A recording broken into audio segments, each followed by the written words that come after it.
चलिए हम स्टार्ट करते हैं। क्वेश्चन फर्स्ट आपका है कि झारखंड के नए मुख्यमंत्री के रूप में किसने शपथ ली है? झारखंड के नए मुख्यमंत्री के रूप में किसने शपथ ली है? देखिए, अभी फिलहाल में आपका झारखंड के जो मुख्यमंत्री थे हेमंत सोरेन, उसने इस्तीफा दे दिया। ठीक है, इसने इस्तीफा दे दिया और यहाँ पर कार्यवाहक मुख्यमंत्री बना है चंपई सोरेन। याद रखिएगा, चंपई सोरेन झारखंड के कार्यवाहक मुख्यमंत्री बने हैं। ऑप्शन आपका सी हो जाएगा, ऑप्शन सी हो जाएगा। चलिए मैं स्टार्ट करते हैं, आगे बढ़ते हैं। क्वेश्चन सेकंड है, क्वेश्चन कह रहा है कि विश्व आर्द्र भूमि दिवस 2024 का विषय क्या है, यानी थीम क्या है? क्वेश्चन है विश्व आर्द्र भूमि दिवस 2024 का थीम क्या है? तो इसका थीम है आर्द्र भूमि और मानव कल्याण। ऑप्शन डी होगा, आर्द्र भूमि और मानव कल्याण। ठीक है, देखिए आप लोग बताइए कि विश्व आर्द्र भूमि दिवस कब मनाते हैं? तो आपको याद होना चाहिए, ये मनाते हैं 2 फरवरी को। विश्व आर्द्र भूमि दिवस मनाते हैं 2 फरवरी को। चलिए आगे बढ़ते हैं। क्वेश्चन थर्ड है, क्वेश्चन है किसने हाल ही में सुप्रीम कोर्ट के नए न्यायाधीश के रूप में शपथ ली है? तो यह लिया है प्रसन्ना वी वराले। याद रखिएगा, प्रसन्ना वी वराले हाल ही में सुप्रीम कोर्ट के नए न्यायाधीश के रूप में नियुक्त हुए हैं। चलिए आगे बढ़ते हैं। क्वेश्चन 4 है, क्वेश्चन कह रहा है कि हाल ही में भारतीय अंतरिक्ष अनुसंधान संगठन यानी इसरो द्वारा लॉन्च किया गया इनसैट 3DS उपग्रह क्या है? इनसैट 3DS क्या है? यह एक मौसम विज्ञान उपग्रह है। यह एक मौसम विज्ञान उपग्रह है। ऑप्शन सी होगा। नेक्स्ट आपका क्वेश्चन 5 है, क्वेश्चन है कि मेजर ध्यानचंद खेल रत्न अवार्ड 2023 में किन खिलाड़ियों को सम्मानित किया गया है? तो मेजर ध्यानचंद खेल रत्न अवार्ड 2023 मिला है चिराग शेट्टी और सात्विक साईराज रंकीरेड्डी को। तो ये भी याद रखिए, ये दोनों बैडमिंटन से संबंधित है, क्योंकि आपके एग्जाम में ये भी पूछ देते हैं कि जैसे है चिराग शेट्टी, हाल ही में चिराग शेट्टी को मेजर ध्यानचंद खेल रत्न अवार्ड मिला है, वो किस खेल से संबंधित है? इसीलिए आपको किस खेल से संबंधित है इसको भी आपको ध्यान रखना चाहिए। ठीक है, ये दोनों बैडमिंटन से संबंधित है। चलिए हम आगे बढ़ते हैं। क्वेश्चन 6 है, क्वेश्चन 6 है कि अर्जुन पुरस्कार किस वर्ष शुरुआत हुई? यानी अर्जुन पुरस्कार की शुरुआत किस वर्ष हुई है? याद रखिएगा, अर्जुन अवार्ड शुरुआत हुआ आपका 1961 से। ठीक है, अर्जुन अवार्ड देना स्टार्ट हुआ है 1961 से। ऑप्शन सी होगा। सभी महत्वपूर्ण प्रश्न है, आप याद करते जाइए। हो सके आप इस पीडीएफ को डाउनलोड कर लीजिएगा। आपको पीडीएफ आपको टेलीग्राम पर अपलोड कर देते हैं।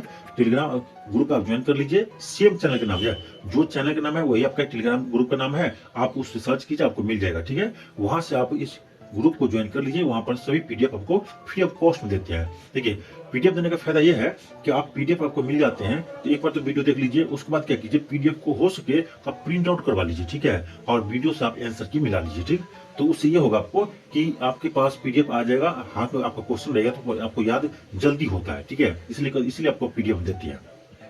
क्वेश्चन है चंद्रयान 3 को किस रॉकेट से लॉन्च किया गया है? तो इसको लॉन्च किया है LVM-3M4 रॉकेट से। LVM-3M4 रॉकेट से।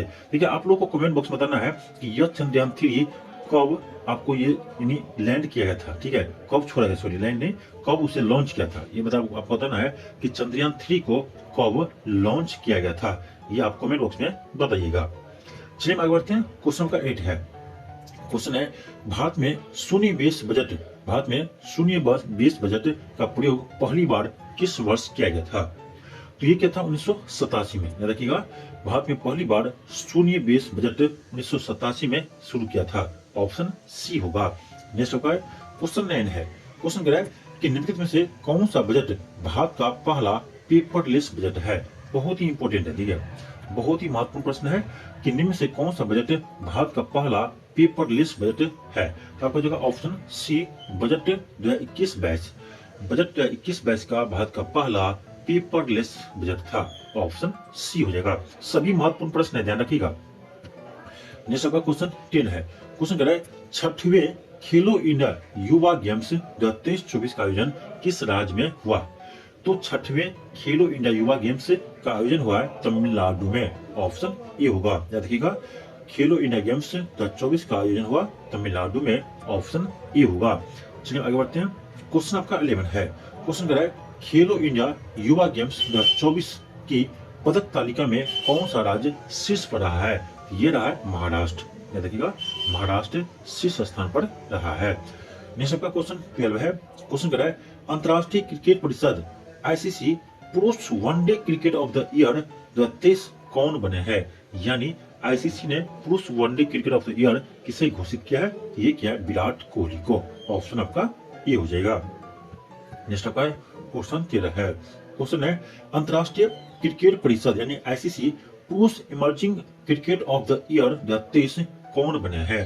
तो ये जो देखिए जो आपका यानी इंटरनेशनल क्रिकेट में जो पदार्पण करते हैं और उस साल जो अच्छा खेलते हैं, ठीक है, उसको देते हैं ये इमर्जिंग प्लेयर ऑफ ईयर। ये मिला है रचिन रविंद्र को, जो न्यूजीलैंड का है, बहुत ही बेस्ट बैट्समैन है रचिन रविंद्र, ठीक है, ये न्यूजीलैंड का है। ऑप्शन आपका बी हो जाएगा। नेक्स्ट आपका क्वेश्चन 14 है। क्वेश्चन कर रहा है 6वें खेलो इंडिया युवा गेम्स 23-24 के इतिहास में पहली बार 2024 में किस नए खेल को शामिल किया गया है? बहुत ही महत्वपूर्ण प्रश्न है। यानी इस बार जो आपका हुआ है खेलो इंडिया यूथ गेम्स आपका जो हुआ है यानी तमिलनाडु में, उसमें कह रहा है नया गेम कौन सा शामिल किया गया है? तो ये किया स्क्वैश, ठीक है, स्क्वैश को पहली बार खेलो इंडिया यूथ गेम्स में शामिल किया गया है। चलिए आगे बढ़ते हैं। क्वेश्चन 15 है। क्वेश्चन कर रहा है 6वें खेलो इंडिया यूथ गेम्स 2023-24 का शुभंकर क्या है? इसका शुभंकर है वीरा मंगाई, वीरा मंगाई। ऑप्शन बी होगा। तो खेलो इंडिया यूथ गेम्स 2023-24 का शुभंकर है वीरा मंगाई। ऑप्शन बी होगा। चलिए हम आगे बढ़ते हैं। क्वेश्चन 16 है। क्वेश्चन कर रहा है नए संसद भवन के मुख्य वास्तुकार कौन है? ये है बिमल पटेल। यह क्वेश्चन का बीपीएससी टीआरई 1.0 और टीआरई 2.0 दोनों में ये क्वेश्चन पूछा गया था। तो हो सकता है आपका कि इस बार भी ये क्वेश्चन रिपीट कर दे, क्योंकि क्वेश्चन इंपोर्टेंट है, इसलिए तो दोनों एग्जाम में आपका ये क्वेश्चन पूछा गया है। तो याद रखिएगा नए संसद भवन के वास्तुकार थे बिमल पटेल। ऑप्शन बी होगा, बिमल पटेल। नेक्स्ट आपका क्वेश्चन 17 है। क्वेश्चन करा है कि नए संसद भवन में लोकसभा के लिए कितनी सीटें हैं? ये क्वेश्चन अभी तक बीपीएससी ने नहीं पूछा है, ठीक है, तो हो सकता है आपका ये क्वेश्चन को बीपीएससी इस बार पूछ दे, ये चांस ज्यादा है, ठीक है। तो नए संसद भवन में आपका लोकसभा का सीट कितनी है? तो ये है आपका याद रखिएगा 888। कैसे याद रखेंगे? 888, ठीक है, 888 ये है, इतना लोकसभा में इतना सीट है। ऑप्शन बी हो जाएगा। देखिए लोकसभा 888 है, राज्यसभा में कितना है? नया राज्यसभा में, तो नया राज्यसभा में 384 सीट है। टोटल कहा जाएगा टोटल हो जाएगा आपका 1272, टोटल 1272। यानी लोकसभा में 888 सीट, राज्यसभा में 384 सीट और टोटल 1272 सीट है। इस तीनों डाटा को आप याद रखिएगा। नेक्स्ट है क्वेश्चन 18 है कि नए संसद भवन में राज्यसभा के लिए कितने सीटें हैं? अभी आपको बताया है राज्यसभा में 384 सीटें हैं, राज्यसभा में 384 सीटें हैं। नेक्स्ट आपका क्वेश्चन 19 है। क्वेश्चन है कि प्रधानमंत्री नरेंद्र मोदी ने नए संसद भवन की आधारशिला कब रखी थी? यानी नए संसद भवन की आधारशिला कब रखी थी? यह रखा था 10 दिसंबर 2020 को। जो नए संसद भवन बना है उसका आधारशिला 10 दिसंबर 2020 को रखा गया था। ऑप्शन सी होगा। नेक्स्ट क्वेश्चन 20 है। क्वेश्चन है नए संसद भवन के डिजाइन किस कंपनी ने तैयार किया है? ये भी क्वेश्चन अभी तक बीपीएससी ने नहीं पूछा है, तो हो सकता है आपका ये क्वेश्चन आपका एग्जाम में आ जाए।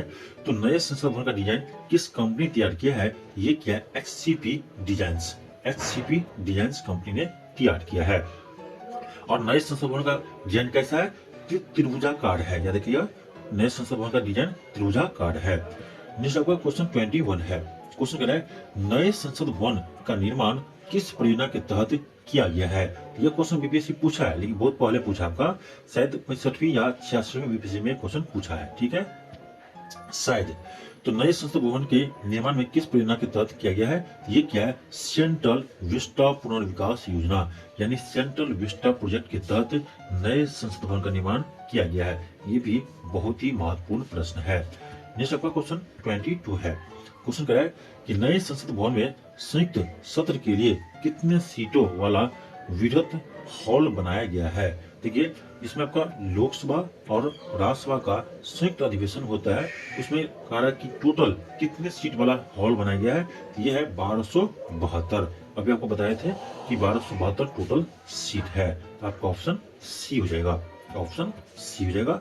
नेक्स्ट आपका क्वेश्चन 23 है। क्वेश्चन कह रहा है कि पुराने संसद भवन कब बनकर तैयार हुआ था। देखिए अभी जब नया संसद भवन चर्चा में है तो आपका हो सकता है कि पुराने संसद भवन से भी क्वेश्चन आपसे पूछा जाए, ठीक है, क्योंकि नया संसद भवन चर्चा में तो ये तो सबको याद रहेगा, लेकिन यहाँ पर जब पुराना संसद भवन का पूछ दिया जाए तो बहुत सारे स्टूडेंट उसे नहीं बना पाएंगे, इसलिए इस क्वेश्चन को भी देख लीजिए। तो पुराना संसद भवन का बनकर तैयार हुआ था 1927 में, ठीक है, याद रखिएगा 1927 में। तो आज के लिए आपका 23 प्रश्न रहने दीजिए, मिलते हैं आपको नेक्स्ट वीडियो में कल, ठीक है। आपको यह क्लास आपका रेगुलर चलेगा, लेकिन कल मुझे थोड़ा सा तबियत खराब था इसलिए आप क्लास नहीं ले पाए थे, लेकिन कोशिश करेंगे आपका गलत क्लास डेली चले, ठीक है। तो आप लोग इस वीडियो को अधिक से अधिक शेयर कीजिए और चैनल को जरूर सब्सक्राइब कर लीजिए, क्योंकि आपको यहाँ पर अच्छे कंटेंट मिलते हैं, ठीक है, फ्री मिलेंगे, अच्छे कंटेंट मिलेंगे। ऐसे हम कहते नहीं सब्सक्राइब करने के लिए, लेकिन आपका इच्छा हो, आपको पसंद आता है तो कीजिए, नहीं पसंद आता है तो कोई बात नहीं, आगे बढ़िए।